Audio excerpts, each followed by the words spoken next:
안녕하세요. 코알라 책방에서 인사드립니다. 오늘은 지난해 이상문학상 대상 수상작이었던 이승우님의 마음의 부력을 소개해드릴까 해요. 이 작품을 대상 수상작으로 선정한 이유는 소설적 구도와 성격의 창조라는 관점에서만이 아니라 인물의 내면에 대한 정밀한 묘사와 유려한 문체에 있어서 단편소설 양식의 전형을 잘 보여주고 있습니다. 로 들었습니다. 이승우 작가는 1981년 한국문학 신인상에 에리직톤의 초상이 당선돼 등단하셨는데요. 구평목 시의 바퀴벌레, 미궁에 대한 추측, 목련공원 외에도 다수의 작품으로 대산, 현대, 동서, 황순원 문학상 등을 받으신 대작가입니다. 그럼 책 속으로 들어가 보겠습니다. 아내는 자기 모르게 돈 쓸 때가 있었느냐고 물었다. 정말로 궁금해서 묻는다는 투였지만 순간 나는 추궁당하는 것 같아 불편해졌다. 나는 아내와 상의하지 않고 돈을 쓰는 사람이 아니었다.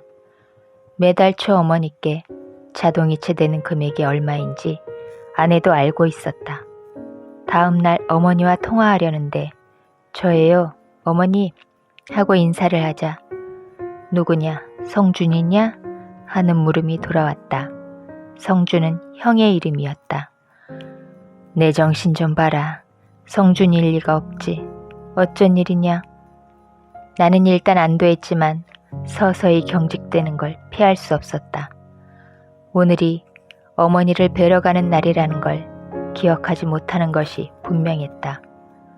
며느리와 통화하면서 돈 쓸 때가 있다고 하지 않았느냐고 물으려는데 어머니가 어딘가로 이동하는 모양이라며 전화를 끊어야겠다고 했다. 어머니가 형의 목소리를 내 목소리로 착각하긴 했지만 내 목소리를 형의 목소리로 착각한 적은 없었다. 형의 목소리는 나를 닮았지만 내 목소리는 형의 목소리를 닮지 않았다는 식으로 어머니가 내 목소리만 확실히 알아듣는다고 막연하게 생각했었다. 이에 아내는 내 목소리가 형의 목소리를 닮지 않아서가 아니라 어머니에게 거의 전화를 하지 않았던 형과 자주 전화를 하고 뵙기도 더 자주 하는 내 목소리에 대한 어머니의 자동적이고 자연스러운 반응으로 이 문제를 풀어 설명했다. 그러나 결과적으로 혜택을 더 받았다고 느끼는 사람이 덜 받았다고 느끼는 사람을 향해 갖게 되는 마음의 부담감을 피해갈 수는 없다. 형의 입을 통해 면목 없다는 말을 들을 때 내가 느끼곤 했던 어딘가로 달아나고 싶은 부끄러움과 난처함을 나는 아무에게도 말하지 못한다. 누군가에게 말해야 한다면 대상은 형이어야 할 텐데 난 말할 수 없었고 말하지 못했고 영원히 말할 수 없게 돼버렸다. 형은 이 세상에서 사라짐으로써 그런 기회를 앗아가 버렸다. 면목 없다는 형의 말이 나를 면목 없게 견딜 수 없게 한다는 사실을 아마 형은 몰랐을 것이다. 아니, 알았다 하더라도 그것 말고 달리 할 말이 없어서 어쩔 수 없이 했을 거라는 생각이 지금은 든다. 형을 독립적인 사람이라고 할 수 있는지는 모르겠다. 하지만 상대적으로 자유롭고 주체적으로 살았다는 말은 할 수 있을 것 같다. 나는 답답할 정도로 규칙적이고 틀에 박힌 사람인 반면 형은 융통성 있고 얽매이는 것을 죽도록 싫어하는 사람이었다. 형은 소신껏 대학을 선택했으면서 학과가 적성에 맞지 않는다며 2번 학교를 옮겼고 그러고도 졸업은 하지 않았다. 나는 눈치 지원한 학과가 적성에 맞지 않다는 것을 한 학기가 지나기 전에 깨달았지만 끝까지 공부했고 좋은 성적으로 졸업했고 공무원이 됐다. 내가 호봉을 높여가는 동안 형은 연극과 문학에 빠져 젊은 시절을 다 보냈다. 몇 군데 직장을 다니긴 했지만 1년 이상 근무한 곳은 없었다. 형은 여러 편의 소설을 썼고 공모전에서 가작으로 입상한 적도 있었지만 이 세상 떠날 때까지 자기 책은 한 권도 갖지 못했다. 애쓰지 않고 이룰 수 있는 것은 없지만 애쓴 것이 반드시 이루어지는 것도 아니라는 세상의 이치를 형이 몰랐을까? 형은 언제나 무엇인가를 열심히 했다.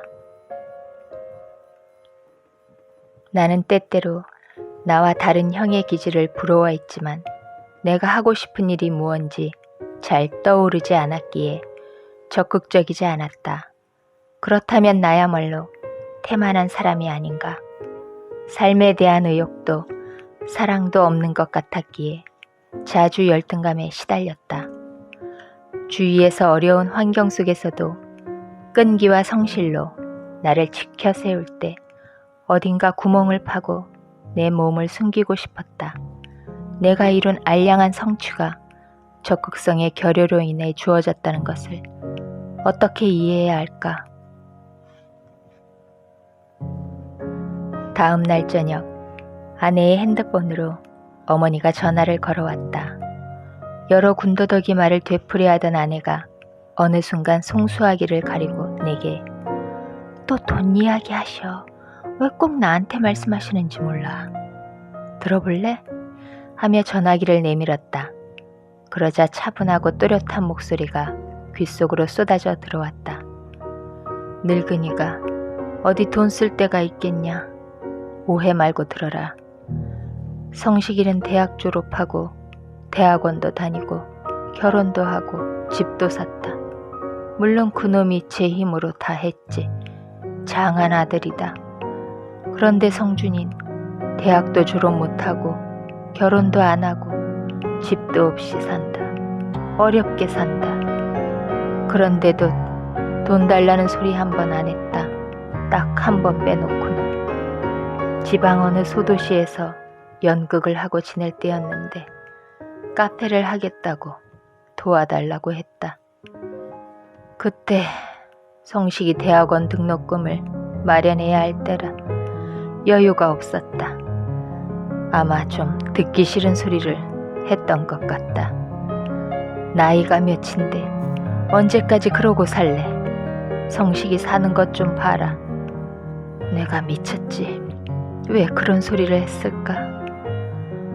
엄청 섭섭했을 텐데도 그냥 해본 말이라며 허허 웃고는. 그러곤 다시 그 이야기를 꺼내지 않았다. 그런데 요새 그 일이 왜 그렇게 마음에 걸리는지 모르겠다. 성식이는 대학원도 보냈잖아요 하는 그의 목소리가 자꾸 들린다. 그런 말을 할 애가 아닌데도 자꾸 들리는 걸 어떻게 하냐. 이제라도 성준이한테 카페 차릴 돈을 좀 해주고 싶어 그런다. 그러니까 성식이한테 이야기를 잘 해서 너무 늦지 않게 돈을 좀 마련해서. 나는 소파에 털썩 주저앉았다.